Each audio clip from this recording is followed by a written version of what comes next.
நைட்டும் அதே மாதிரி முட்டை சாப்பிட்றேன், கொஞ்சம் காய்கறி பொரியல், கொஞ்சம் சாப்பாடு சாப்பிட்றேன், எனக்கு இதில் நிறைய தொப்பை வந்து குறையுது அப்படின்னாங்க.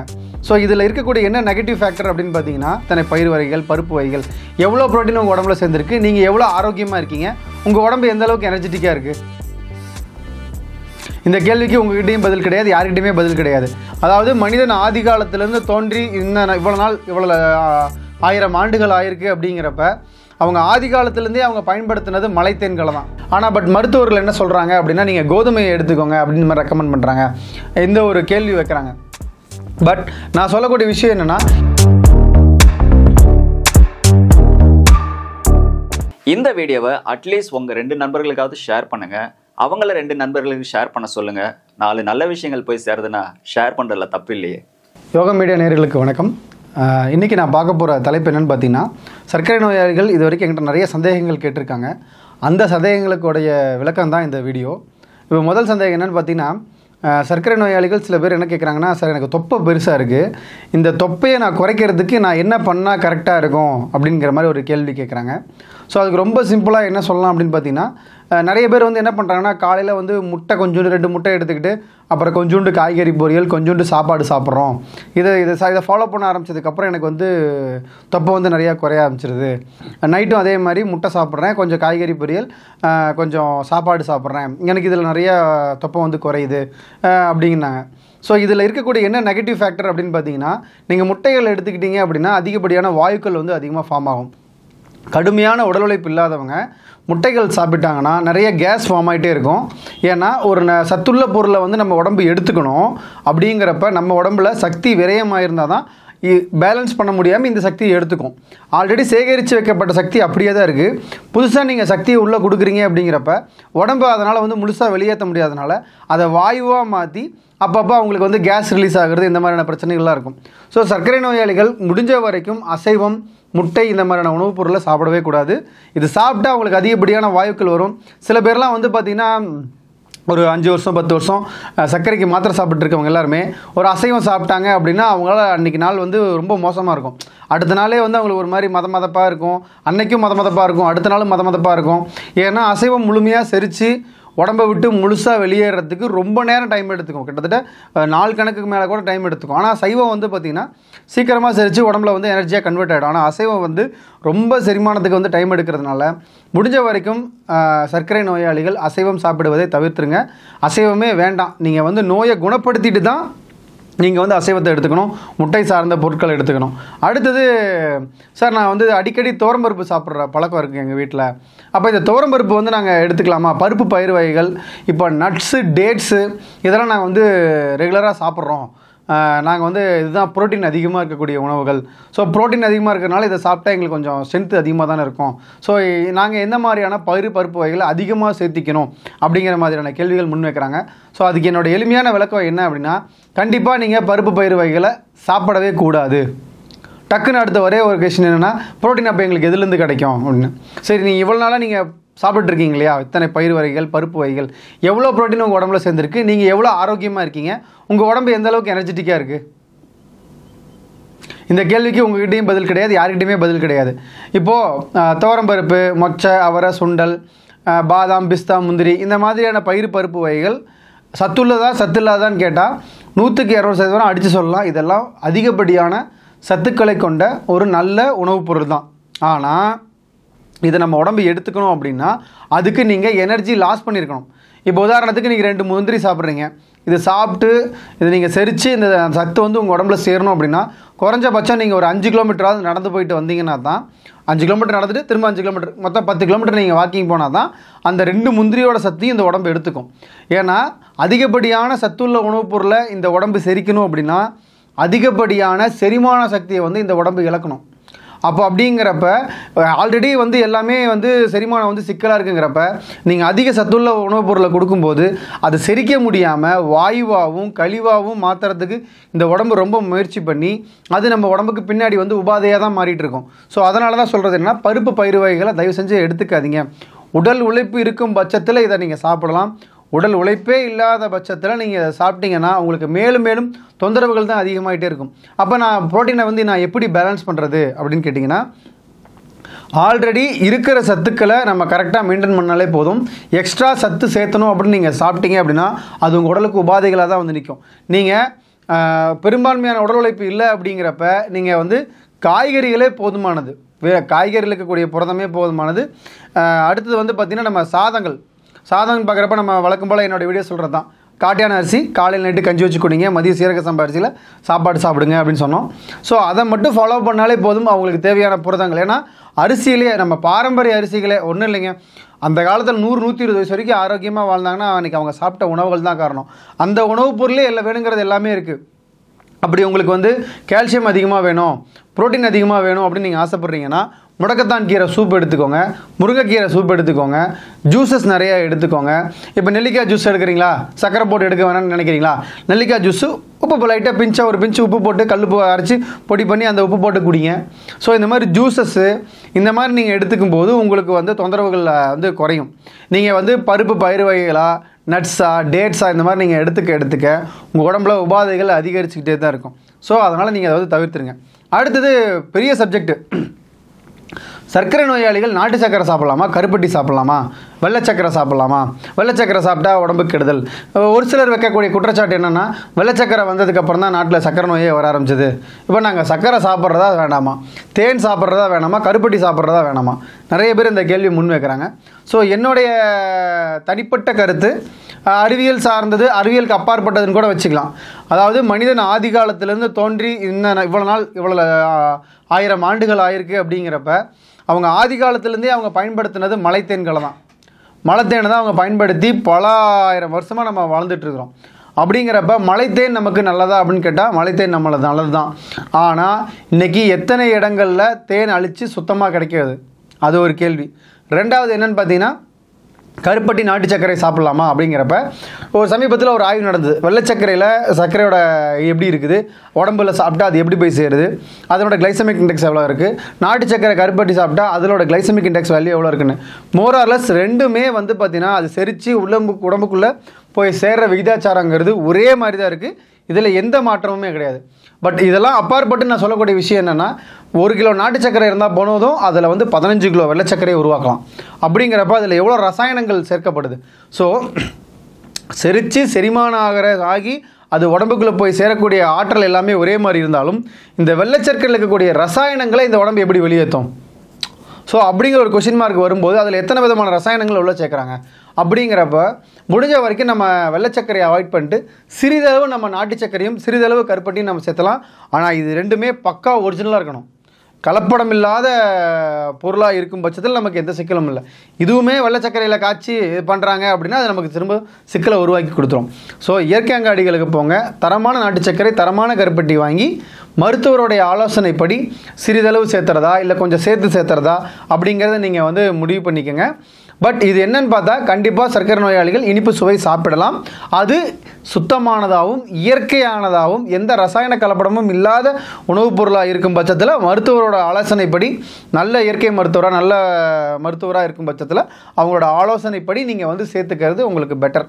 ஸோ அடுத்து என்ன கேள்வி, சார் நாங்கள் சர்க்கரை கட்டுக்குள்ளே வைக்கிறதுக்கு நான் வந்து கோதுமை சாப்பிட்லாமா இல்லை அரிசி சாப்பிட்லாமா? நீங்கள் சொல்கிறீங்க பாரம்பரிய அரிசிகள் சாப்பிடுங்கன்னு. ஆனால் பட் மருத்துவர்கள் என்ன சொல்கிறாங்க அப்படின்னா நீங்கள் கோதுமையை எடுத்துக்கோங்க அப்படின்னு மாதிரி ரெக்கமெண்ட் பண்ணுறாங்க. இந்த ஒரு கேள்வி வைக்கிறாங்க. பட் நான் சொல்லக்கூடிய விஷயம் என்னென்னா இது அப்படியே இந்த சப்ஜெக்டை வடநாட்டுக்கு எடுத்துகிட்டு போனீங்க அப்படின்னா அங்கே இருக்கக்கூடிய டாக்டர்ஸ் எல்லாம் நீங்கள் கோதுமையை சாப்பிடாதீங்க அரிசியை சாப்பிடுங்கன்னு சொல்கிறாங்க. இப்போ நம்ம எந்த டாக்டர் சொல்கிறது எடுக்கிறது? அப்போ இப்போ நம்ம நீங்கள் ட்ரீட்மெண்ட் ட்ராப் பண்ணிட்டு நம்ம நார்த் இந்தியாவுக்கு போயிடலாமா? அப்போ நார்த் இந்தியாவில் ட்ரீட்மெண்ட் எடுக்கிறவங்கள ட்ராப் பண்ணிட்டு சவுத் இந்தியாவுக்கு வந்துடலாமா அப்படிங்கிற மாதிரியான யோசனையும் ஒரு சில பேர் கேள்வி கேட்பாங்க என்கிட்ட. ஸோ அதுக்கு சொல்கிற பதில் என்ன அப்படின்னு பார்த்தீங்கன்னா கோதுமை நம்ம மண்ணில் விளையாத பொருள். கிட்டத்தட்ட பார்த்தீங்கன்னா கோதுமைங்கிறதே வந்து உஷ்ணத்தை அதிகரிக்கக்கூடிய உணவுப் பொருள் தான். இப்போ பஞ்சாபு இந்த மாதிரியான இடங்கள்லாம் வந்து பார்த்திங்கன்னா இவங்க வந்து கோதுமை பயிர் பண்ணி சாப்பிட்றாங்க. ஏன்னா அதெல்லாம் கூலிங்கான ஏரியா, உடலுக்கு இயற்கையாகவே உஷ்ணம் தேவைப்படும். அப்படிங்கிறப்ப அவங்களுக்கு வந்து பார்த்திங்கன்னா கோதுமை அத்தியாவசியமான உணவுப் பொருள். இங்கே நமக்கு வெயில் வந்து பொழந்துக்கிட்டு இருக்குது, ரோட்டையும் பொழந்துக்கிட்டு இருக்குது, மண்டையும் பொழந்துக்கிட்டு இருக்கிற அளவுக்கு நமக்கு அவ்வளோ சூடு வந்து நம்ம இந்த இடத்துல நம்ம உஷ்ணத்தை ஃபீல் பண்ணிகிட்டு இருக்கோம். அப்படிங்கிற பட்சத்தில் நம்ம கோதுமையை நம்ம எடுத்துக்கிறோம் அப்படின்னா நம்ம உடம்புல உஷ்ணம் அதிகரிக்கும். ஏற்கனவே இங்கே நம்ம தமிழ்நாட்டில் உஷ்ணம் சார்ந்த உபாதைகள் தான் எல்லா விதமான நோய்களுக்குமே காரணம். உஷ்ணம் அதிகரிக்க நம்ம உடம்புல நோய்கள் அதிகரிச்சுக்கிட்டே இருக்கும். ஸோ அப்படிங்கிறப்ப கோதுமை நமக்கு உடம்புக்கு ஏற்புடைய உணவான்னு கேட்டால் என்னை பொறுத்த வரைக்கும் இல்லைன்னு தான் சொல்லுவேன். நம்ம பாரம்பரிய அரிசிகளே போதுமானது. அடுத்து சில பேர் என்ன கேட்குறாங்கன்னா, சிறுதானியத்தில் நாங்கள் வரகு சாம தினையெல்லாம் நாங்கள் சேர்த்துக்கலாமா, இதை சாப்பிட்டா சர்க்கரை கண்ட்ரோல் ஆகுமா? ரொம்ப ரொம்ப சிம்பிளான ஒரே விஷயம் என்னென்னா, கம்பு, ராகி, சோளம், வரகு, சாம, குதிரவாளி, பனிவரகு இந்த மாதிரியான தானியங்களை சாப்பிட்லாமான்னு கேட்டால் கண்டிப்பாக சாப்பிட்லாம், ஆனால் சாப்பிடக்கூடாது. அப்படி என்ன சார் ட்விஸ்ட் வைக்கிறீங்க அப்படின்னு கேட்டால், முன்ன சொன்ன மாதிரி தான், அதிக சத்துள்ள பொருட்களை நம்ம உடம்பு அதை முழுசாக எடுத்துக்கணும் அப்படின்னா நம்ம உடம்புலேருந்து அதிகப்படியான சத்துக்களை நம்ம விரயம் பண்ணியிருக்கணும். டயர்டாக இருக்கணும். நல்ல யார் சாப்பிட்லாம்? காலிலேருந்து சாயந்தரம் வரைக்கும் விவசாயம் பண்ணிவிட்டு உடம்பு அசதியில் வராங்க பார்த்தீங்களா, இவங்க சாப்பிட்டாங்கன்னா அந்த செரிமான சக்தி அந்த உடம்புல அந்த சாம குதிரவாளி ஏதாவது சாப்பிட்டாங்க, வரகு சாப்பிட்டாங்கன்னா அதுக்குடைய சத்து அப்படியே உள்ளே எடுத்துக்கும். எந்த உழைப்புமே இல்லாமல் வீட்டில் உட்காந்துக்கிட்டு நான் வீட்டு ஒர்க் மேலே தான் செஞ்சிட்ருப்பேன், போவேன் வருவேன், காரில் போவேன் வருவேன், ஆஃபீஸுக்கு போவேன் வருவேன், ஆனால் எனக்கு வரகு சாம சாப்பிட்டா எனக்கு சத்து சேரணும் அப்படின்னா கண்டிப்பாக சத்து சேராது. இதனால் என்ன பிரச்சனை வரும்? அதிகமான கேஸ் கம்ப்ளைண்ட் வரும், செரிமான பிரச்சனைகள் வரும். ஸோ அதனால் சிறுதானியங்கள் உடல் உழைப்பு இருக்கவங்களுக்கு மட்டும்தான் சிறுதானியம் செட் ஆகும். உடல் உழைப்பு இல்லாதவர்களுக்கு சிறுதானியம் சுத்தமாக செட் ஆகாது.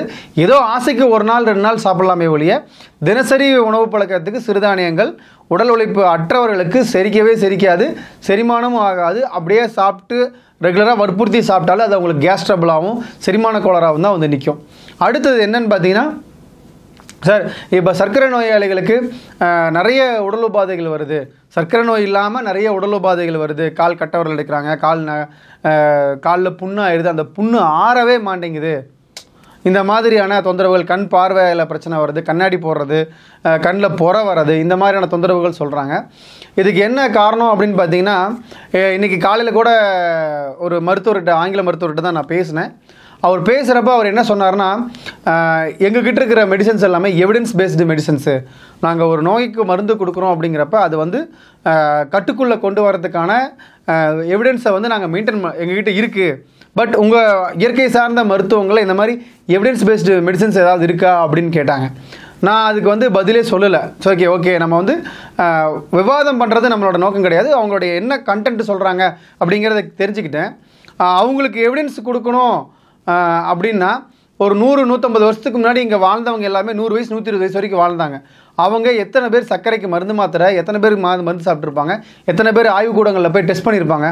அவங்க வாழ்ந்த வாழ்வியல், அவங்க சாப்பிட்ட உணவுகள், அவங்க வாழ்ந்த மனநிலை, அதுதான் அவங்கள இந்த அளவுக்கு நல்லபடியாக வச்சுருந்தது. இதுதான் எவிடன்ஸ்.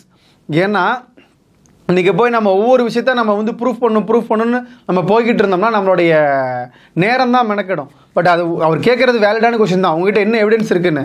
என்கிட்ட நான் சொல்லக்கூடிய ஒரே எவிடன்ஸ் என்னன்னா, நம்ம ஊரில் 100 வயசாகி இன்னும் வீட்டு வேலை செஞ்சுட்டு இருக்கிற தாத்தா பாட்டிங்க இருக்காங்க இல்லையா, அவங்க தான் எவிடன்ஸு. இதுக்கு வேறு வழி வேறு எதுவும் கிடையாது. பட் ஆய்வுபூர்வமாக நம்ம இயற்கை உணவுகள் சம்மந்தமாக நிறைய ஆய்வு கட்டுரைகள் யூனிவர்சிட்டிஸ் மூலிமா நிறைய ரிசர்ச் பேப்பர்ஸ் வெளியே வந்துக்கிட்டே தான் இருக்குது. நம்ம என்ன தான் அந்த ரிசர்ச் பேப்பர்ஸ் அவங்ககிட்ட கொடுத்தாலும் சிலர் ஒத்துக்கிறாங்க, ஆமாம் இது கரெக்டாக தான், சிலர் ஒத்துக்க மாட்டேங்கிறாங்க. அப்போ விவாதம் பண்ணுறது நம்மளோட நோக்கம் கிடையாது.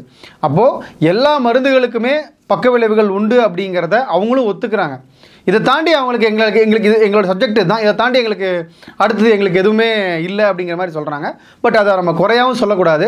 பட் நமக்கோட கான்செப்ட் என்ன, நம்ம சாப்பிட்றத நம்ம என்ன சாப்பிட்றோமோ அதான் நம்ம உடம்புல விட்டோம். அப்படிங்கிற பட்சத்தை நம்ம நல்லதை சாப்பிடுவோம், நல்லது உடம்புல விட்டுட்டோம். இப்போ சாப்பிட்றோம், செரிக்குது, செரித்த உடனே நல்ல குளுக்கோஸாக கெட்ட குளுக்கோஸாக பிரியுது, கெட்ட குளுக்கோஸாக பிரிஞ்சுதுன்னா அதுக்கு சக்கரை நோயாகிடுது, நல்ல குளுக்கோஸாக இருந்ததுன்னா இன்சுலின் சுரந்து கொடுத்து உடம்புல சேர்த்துக்குது. இப்போ சாப்பிட்ற உணவுப் பொருள் எல்லாமே கலப்படமான உணவுப் பொருள்னு எல்லாருக்குமே தெரியும். சாப்பிட்ற சின்ன பசங்கள்லேருந்து ஒரு 10 வயசு பையனுக்கு மேலே கலப்படம் இல்லாத உணவை பற்றி பேசணும் அப்படின்னா அவனே சொல்கிறான், ஏன்னா எந்த பொருள் இருந்தாங்கன்னா கலப்படம் இல்லாமல் இருக்குது, எல்லா பொருளும் இருந்தாங்கன்னா கலப்படம் இருக்குது. இந்த ரசாயனங்கள் தான் நமக்கு உடம்புல உபாதைகளை உருவாக்கக்கூடியது. ரசாயனங்கள் அற்ற உணவுகளை நம்ம சாப்பிடும்போது நமக்கு நோய் நொடிகள் இல்லாமல் ஆரோக்கியமாக வாழலாம். முதல்ல நான் மருத்துவத்துக்கு வரதுக்கு முன்னாடி நான் செஞ்சுட்டு இருந்த முதல் வேலை என்னன்னு பார்த்தீங்கன்னா, 1% கூட கலப்படம் இல்லாத உணவுப் பொருளை கொடுக்கறது தான் என்னோடய வேலை. நாட்டு மாட்டு நெய்யாகட்டும், தேனாகட்டும், இன்னும் நான் அதை பண்ணிக்கிட்டு தான் இருக்கேன். நாட்டு மாட்டு நெய், தேன், சுத்தமான கல்லெண்ணெய், நல்லெண்ணெய், பாரம்பரிய அரிசிகளில் கிச்சலி சம்பா, சீரக சம்பா, புழுங்கல் அரிசி, தூயமல்லி, கருங்குருவை, காட்டியானம், நவரா, நம்ம காளாநமக்கு, இந்த மாதிரியான முக்கியமான மருத்துவ குணங்கள் கொண்ட பாரம்பரிய அரிசிகளை கொடுத்து தான் நான் வைத்தியமே ஸ்டார்ட் பண்ண ஆரம்பித்தேன். ஸோ ஒவ்வொரு அரிசியும் ஒவ்வொரு மகத்துவமானது. ஸோ சர்க்கரை நோயாளிகளுக்கு நாங்கள் சஜஸ்ட் பண்ணுற ரைஸ் என்னென்னு பார்த்தீங்கன்னா, காட்டியான சஜஸ்ட் பண்ணுவேன், கருங்குருவை சஜஸ்ட் பண்ணுவேன், சீரக சம்பா அரிசி புழுங்கலை சஜஸ்ட் பண்ணுவேன், கருடன் சம்பாவை சஜஸ்ட் பண்ணுவேன். இதெல்லாம் சாப்பிடுங்க. ஆட்டோமேட்டிக்காக உங்கள் உடம்புல வந்து சர்க்கரையோட அளவு நல்லாவே குறையும். நீங்கள் சர்க்கரை நோயிலேருந்து முழுமையாக மீண்டு வரதுக்கான நல்ல பாசிபிலிட்டிஸ் இருக்குது. அருகாமையில் இருக்கக்கூடிய நீங்கள் எந்த மருந்து வேணால் சாப்பிடுங்க. அருகாமையில் இருக்கக்கூடிய அக்குபஞ்சர் மருத்துவர்கிட்ட போய் நீங்கள் தொடு சிகிச்சை தான், அவங்க நீடல் கூட போட மாட்டாங்க. இப்போலாம் தொடு சிகிச்சை தான் பண்ணுறாங்க. சும்மா டஸ்ட் டச் பண்ணி உங்களை வந்து உங்களுடைய ரொம்ப டல்லாக இருக்கக்கூடிய உங்களுடைய உயிரை ஆற்றலை வந்து அவங்க அதிகப்படுத்துவாங்க. ஸோ இதன் மூலிமா நீங்கள் நோய்கள்லேருந்து குணமாகிறதுக்கு வழி இருக்குது. உணவு பழக்கங்கள், அடிப்படை உணவு பழக்கங்கள் மாற்றுங்க. அடுத்து எனக்கு வாட்ஸ்அப் பண்ணிங்கன்னா நீங்கள் என்ன எடுத்துன்னு கேட்பீங்க, எனக்கு இத்தனை வருஷமாக சர்க்கரை நோய் இருக்குது, நான் காட்டியான அரிசியை எப்படி சாப்பிட்றது? தெளிவாக சொல்கிறது தான். காட்டியான அரிசியை வறுத்துக்குங்க, கஞ்சி வச்சு வறுத்து மிக்சியில் போட்டு உடச்சி கஞ்சி வச்சு குடிங்க. எப்படி வேணாலும் நீங்கள் கஞ்சி வச்சு குடிச்சிக்கலாம். குக்கரில் வச்சுக்கலாம், பாத்திரத்தில் வச்சுக்கலாம், அரிசி ஊற வச்சு கஞ்சி வச்சுக்கலாம். எப்படி வேணாலும் நீங்கள் கஞ்சி வச்சு சாப்பிட்லாம். ஆனால் ஏன் கஞ்சி சாப்பிட சொல்கிறீங்க, கஞ்சி சாப்பிட்டா சக்கரை கூடிராதா அப்படிங்கிற ஒரு கேள்வி வரும். காய்ச்சல் வந்தால் நம்ம என்ன பண்ணுறோம், கஞ்சி வச்சு தான் குடிக்கிறோம். ஏன் கஞ்சி வச்சு குடிக்கிறோம்? எளிமையாக ஜீரணம் ஆகணுங்கிறதுக்காக தான் நம்ம கஞ்சி வச்சு குடிக்கிறோம். அப்போது நமக்கு ஜீரண சக்தி நல்லா செயல்படணும் அப்படின்னா கஞ்சி வடிவ உணவுகள், நீர் வடிவ உணவுகள் தான் நமக்கு பெஸ்ட்டு சப்போர்ட்டாக இருக்கும். ஸோ நமக்கு கஞ்சி வச்சு குடிக்கும்போது நம்ம உடம்புல சீக்கிரம் ஆற்றல் அதிகமாகும், உடம்பு எனர்ஜி அதிகமாக கிடைக்கும். உடம்போட எனர்ஜி விரயமாகாமல் எனர்ஜி வந்து சேகரிக்கப்படும், உடம்பு ஆரோக்கியமாகும். ஆரோக்கியமான வாழ்க்கையும் ஆரோக்கியமான மனநிலையும் உங்களுக்கு கிடைக்கும். வாழ்க்கை இன்பமாக வாழ்கிறதுக்கு மரபு உணவுகள் பின்னாடி போங்க, அதுவே போதுமானது. இங்கே இருக்கக்கூடிய 70% நோய்களுக்கு மருத்துவம் தேவையில்லை. ஆனால் நம்ம மரபு உணவுகளும் மரபு வாழ்வியலுமே போதுமானது. இதை நீங்கள் வந்து கடைபிடிச்சிங்கன்னா போதும். நல்ல இயற்கை ஆலோசகர், நல்ல இயற்கை மருத்துவர்களை வந்து அணுகுங்க. நல்ல மருத்துவ ஆலோசனை எடுத்துக்கிட்டு முயன்ற வரை நீங்களும் சர்க்கரை நோயிலேருந்து குணமாகுங்க. உங்களுடைய அடுத்த தலைமுறைக்கும் இதை கொண்டு போகாமல் உங்களை நீங்கள் தற்காத்துக்கிறது மட்டும் இல்லாமல் அவங்களையும் சேர்த்து சரி பண்ணுங்கள். அவங்களுக்கும் நல்ல வாழ்வியலை, நல்ல உணவு பழக்க வழக்கங்களை நீங்களும் கற்றுக்குங்க, அவங்களுக்கும் கற்றுக் கொடுங்க. ஏன்னா இந்த தலைமுறையோடு இது போயிடக்கூடாது. அடுத்தடுத்த ஜென்ரேஷன் நல்லா இருக்கணும் அப்படின்னா மரபு வாழ்வியல், மரபு உணவுகள் நமக்கு ரொம்ப ரொம்ப அத்தியாவசியமான ஒன்று. ஸோ இந்த மாதிரி ஒரு நல்ல பதிவில் நான் அடுத்தவங்களை பார்க்குறேன். நன்றி, வணக்கம். கண்ணை பராமரிக்கணும் அப்படின்னா இந்த பாக்ஸில் இருக்க லிங்கை கிளிக் பண்ணி பாருங்கள்.